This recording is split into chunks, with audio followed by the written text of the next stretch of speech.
US-Präsident Joe Biden will den renommierten Außenpolitik-Experten Nicholas Burns als Botschafter nach China entsenden. Das teilte das Weiße Haus mit.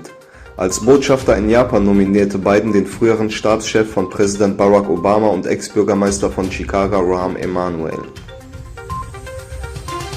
Paaren in China ist es nun auch offiziell erlaubt, ein drittes Kind zu bekommen. Die Neuregelung wurde zwar bereits Ende Mai angekündigt, jedoch erst Freitag während einer Sitzung des Nationalen Volkskongresses formell als Gesetz verabschiedet.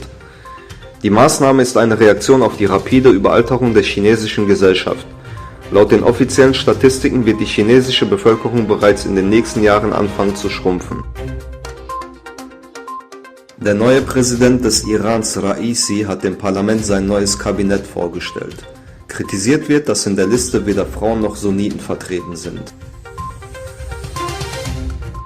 Verschiedene uigurische NGOs haben in der Türkei für 147 uigurische Universitätsabsolventen eine Abschlusszeremonie organisiert.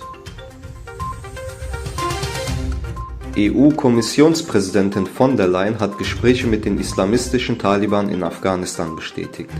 Von der Leyen erklärte, die Verhandlungen bedeuteten keineswegs eine Anerkennung der neuen Regierung. Es gehe in erster Linie darum, die Evakuierung von EU-Bürgern und Ortskräften zu erleichtern. Das amerikanische Verteidigungsministerium gab bekannt, dass seit dem 14. August 17.000 Menschen aus Kabul evakuiert wurden, davon 2.500 Amerikaner.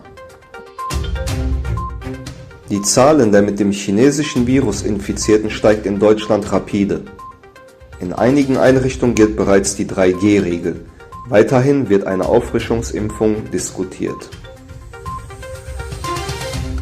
Nach Unruhen am Gaza-Grenzzaun, wobei Dutzende Protestierende verletzt wurden und ein israelischer Soldat starb, kündigte der israelische Verteidigungsminister Gantz Vergeltung an. Einige Stunden danach wurde der Gazastreifen aus der Luft beschossen.